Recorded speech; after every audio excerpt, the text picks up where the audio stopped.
The beacon had been singing for 800,000 years when they came to take it back. I was doing the morning calibration, primary array at 41% resonance, secondary coils warm and steady, the tertiary buffer humming, the way it has hummed since Restoration Warden Seleth Doss restrung its harmonic cradle 612,000 years ago, when the long-range scope threw a contact onto my board. 7 vessels. Vethon drive signatures, decelerating on a descent arc that would bring them to the Halvern Plateau in approximately 11 hours. I noted the time. I finished the calibration. Then I put the kettle on and opened the log. The log is not a metaphor. It is a physical thing. 512 archive spindles, each the size of my forearm, housed in a temperature-controlled gallery on sub-level 3 of the Veth signal station. The first spindle begins 31 years after the Vethson departed, when our people cracked the outer casing of the beacon and found something that was not dead inside. The last spindle was appended yesterday morning. I am the 987th warden to hold this post, and I have added 46 years of entries to spindle 512. My predecessor added 28 years. His predecessor added 51. So it goes, back and back and back. 800,000 years of wardens who looked at this machine and decided it deserved to be understood. I flagged Earthside control on the standard channel and told them what the scope had found. Earthside acknowledged. The planetary grid registered the contacts. I felt, though I could not see it, the Meridian array cycling to readiness at the edge of the system. 91 platforms, 44 warships, the Veth continuity battery running warm at the edge of the inner belt. None of it visible from the Halvern Plateau, none of it necessary, most likely. But it was there. I drank my tea and waited for them to speak first. They spoke first.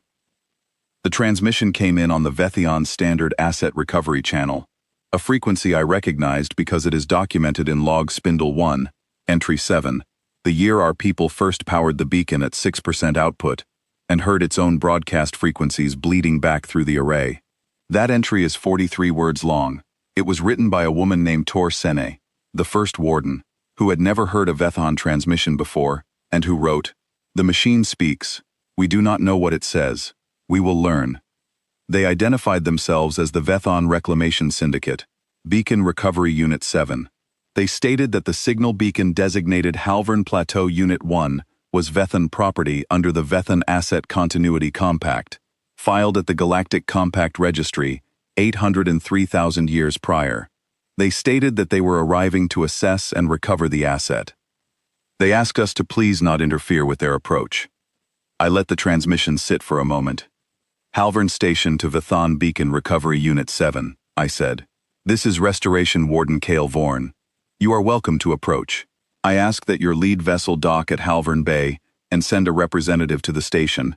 I have something I would like to show you before we discuss the compact." Silence from them. Then, "Warden Vorn, we are authorized to conduct an independent assessment of the asset under Compact Article 3. "You are," I said, "and I am authorized under 800,000 years of continuous operation to request a pre-transfer documentation review under the Compact's own Clause 19, Paragraph 4, specifically. I think you will want to read it before you file your recovery claim." Another silence. Longer. "We will send a representative." Her name was Syndicate Director Veth Kor Sene. She came down alone, a courtesy I hadn't expected, and I met her at the Halvern Bay landing pad in the morning light. The plateau at dawn is something. The air up here is thin and cold and very clean, and the beacon's upper array catches the sunrise and throws it in long bronze bars across the snow. She stepped off the ramp and stopped walking and looked at it. I gave her a moment. The beacon had been derelict when Tor Sene's people found it. The Vethahon had built it to broadcast on 3 frequencies and left it running at 40% output before they departed. By the time our people arrived, it had wound down to 11%.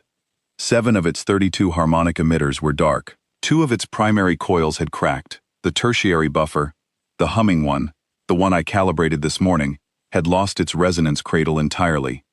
What the log records, from Tor Sen's 43 words to my 46 years of entries, is the work.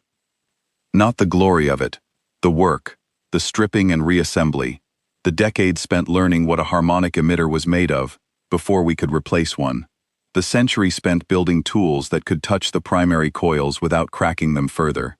The 612,000 years of iterative refinement that eventually produced a beacon running 31 operating frequencies, not 3, at full rated output, because somewhere around year 211,000, we understood the machine well enough to hear what it had been trying to say. I walked Director Veth Korsene through sub-level 3. She walked the length of the spindle gallery without speaking. I watched her count them. I have watched visitors count them before. There is always a moment, somewhere around spindle 200, where the counting becomes something else. She stopped in front of spindle 1. May I? That is why we kept them physical, I said. She read it for a long time, 43 words. When she looked up, her face was arranged in the careful way of someone who is making decisions about what to show. The compact, she said. Clause 19, paragraph 4, I said. Active indigenous productive use of an asset, where the using party has demonstrably extended the asset's operational capability beyond its original specification, for a continuous period exceeding 200,000 years, operkimes an irrevocable operational transfer. The original owner retains archive access rights and a co-maintenance designation, but the transfer of operational sovereignty is automatic and permanent. We are aware of Clause 19. I thought you might be, I said. The transfer threshold was met 599,000 years ago. Earthside Control filed the formal operational sovereignty notice with the Galactic Compact Registry at the time. I have the confirmation receipt in Spindle 212. The beacon has been operating as Earth sovereign infrastructure for 600,000 years. Your recovery claim was void before any of us were born. She looked at the spindles. 31 frequencies, she said. 31, I said. Your original specification was 3. Our modifications are fully documented in spindles 140 through 190. Every emitter redesign, every coil geometry change, every year of testing. The Compact's co-maintenance clause entitles the syndicate to full archive access, and I am authorized to provide a complete copy of all 512 spindles today if you wish. What the Compact does not entitle the syndicate to is the beacon itself. The silence was not the silence of anger. It was the silence of someone doing arithmetic. The Keth Signal Network, she said finally. 37 settled systems, I said. The beacon is the originating node. It has been running continuously for 799,969 years. The network is built on its architecture. The architecture is built on our understanding of what you left behind. I let that sit. You left a machine that was dying, I said. We didn't let it die. That is the whole of it. She read Spindle 1 again. Tor Sene's 43 words. The first warden, who had never heard of ethanon frequency, and who had written, "We will learn." The syndicate will accept the archive access, Director Veth Korsene said at last, and acknowledge the operational sovereignty transfer. I'll have a copy of all 512 spindles prepared by this evening, I said. The archive drive will be formatted to your spec. You are welcome to stay through the morning if you would like to see the primary array at full output. She stayed. I took her up to the observation platform at noon, when the beacon runs its daily full-frequency sweep, and the upper array fills with sound you feel in your back teeth. She stood at the railing and listened, and watched the bronze light move across the snow, and I did not say anything, because there was nothing left to say. She left that afternoon. Her 6 vessels followed. I went back to sub-level 3 and logged the visit. 47 words, not Tor Senwa's 43. I have never been as spare as Tor Sene. Then I went upstairs and started the evening calibration. The beacon was singing. It has been singing for 800,000 years. It will sing for 800,000 more. We did not let it die. That is the whole of it.